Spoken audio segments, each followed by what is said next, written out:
What's up, everybody? Professional wrestler Chris Wild back with another video on Eagles News Now, live from bar 4133, rocking with the Reign Energy as always. And I just got done doing a really good chest workout, and the Reign Energy came in handy. And speaking of chest, I got a little bit that I want to get off my chest. You know, the last time that you guys saw me, I posted the news, and it may be the big news of the week. I hope not. It's definitely not big news to us Eagle fans, but it is good news that Jason Peters has re-signed with the Philadelphia Eagles to play right guard in the absence of Brandon Brooks and his season-ending injury. Again, Brian Baldinger promised some big news. Now, it looks to be like this is going to be it. I hope not. But again, it's good news. It's positive news. And me personally, and I don't know about the rest of you guys, but there's been a lot of negativity surrounding this team the past couple weeks, and I've been dodging negativity like Neo from The Matrix. And around the time that I made the Jason Peters announcement, there was some more negative stuff brewing when it came to the Eagles and fans at the games. I didn't want to post about it so soon because, again, I wanted that positive news, that positive Jason Peters news to kind of sit around and stew for a little bit before I posted some negative stuff. And I'm glad that I didn't right away because some things have changed. So let me get right into this, guys. As most people have heard, the city of Philadelphia has said basically, and I'm going to paraphrase a lot of this, but they basically said that they don't want any outdoor activities that have more than 25 people, so they're banning all that. Now, that doesn't mean the Eagles can't play. They can still play football games, but on Tuesday, the city of Philadelphia, and more specifically, managing director Brian Abernathy says that he doesn't want any fans at Eagle games, and that they have told the Eagles of what their expectations are, and that according to the NFL guidelines, local authorities can ban fans at any time.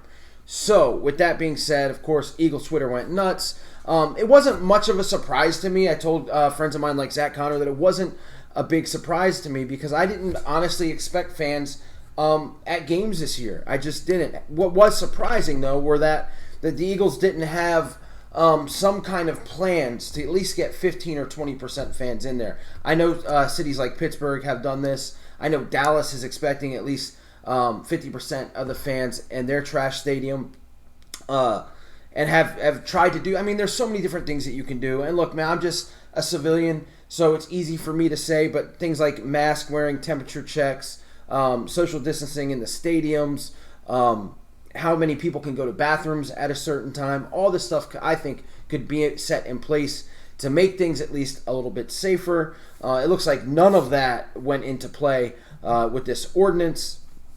So what was surprising to me was I'm thinking, okay, this happens in Philadelphia. Now it's time for the NFL to come out with basically a blanket statement that if one city doesn't have fans, then none of the cities are going to have fans because of the competitive advantage every other team would have against the Eagles. Well, the NFL didn't say that. As a matter of fact, it looks like if the Eagles can't have fans at their games, oh well, each town to its own. And again, that's not official, but man, that really sucks. And it's just really unfair. It absolutely is unfair. And I'm not just saying this because I'm an Eagle fan, but if this happened to any other team, it's an unfair advantage. It really is.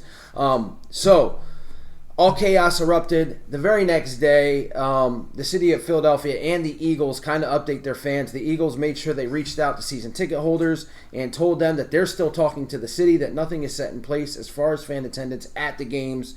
The city kind of released something too, saying that the city of Philadelphia clarified the expectations on Wednesday, noting that they are working closely with the Eagles and that this is a fluid situation and that the Eagles have been planning for a variety of scenarios in accordance to league protocols. So basically, in layman's terms, somebody jumped the gun with the city, probably Brian Abernathy, and that there is still a possibility that the Eagles could have fans in the stadiums.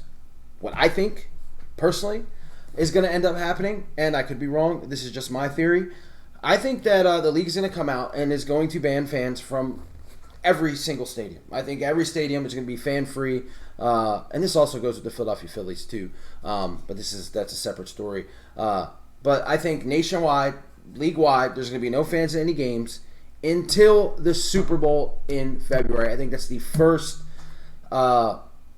event nationwide that's going to open its doors, and I think they'll go 100% capacity at that point. And that's just my own little conspiracy theory. Again, I could be completely wrong, and we could have 25 to 50% fans, depending on what city and how COVID is affecting that city.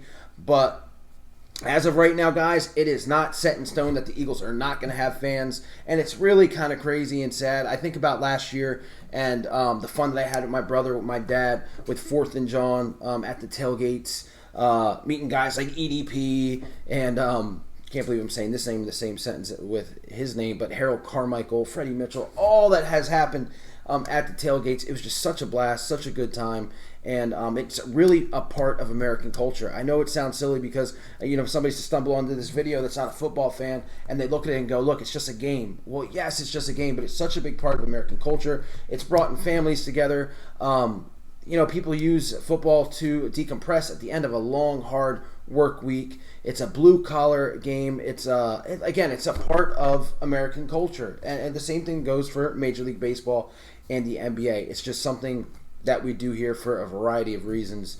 And it's just going to suck to go 1 year without any fans. However, if that's what it takes to get everything back to normal, I'm for it. So I guess you can call me sitting on the fence. I'll do whatever it takes to get everything back to normal by 2021. As long as I have football on Sunday on 2020, as selfish as that sounds, I'll do whatever it takes and whatever they have to do, I'm going to be okay with. Except for the fact that if the Eagles have no fans, to me, and other places do, I just think it's ludicrous and unfair. But whatever. That I could go on and on and on with that, guys. No other news so far. Like I said, it looks like the Jason Peters thing might have been our big news. Unfortunately, nothing against Jason Peters, but we were expecting kind of a bigger splash. However, camp's right around the corner, and things are breaking every day. So, with that being said, guys, that's all I got for you. Stay healthy out there. Go Birds, and as always, I'll see you later. E-A-G-L-E-S Eagles! E-A-G-L-E-S Eagles! I need Eagle Nation.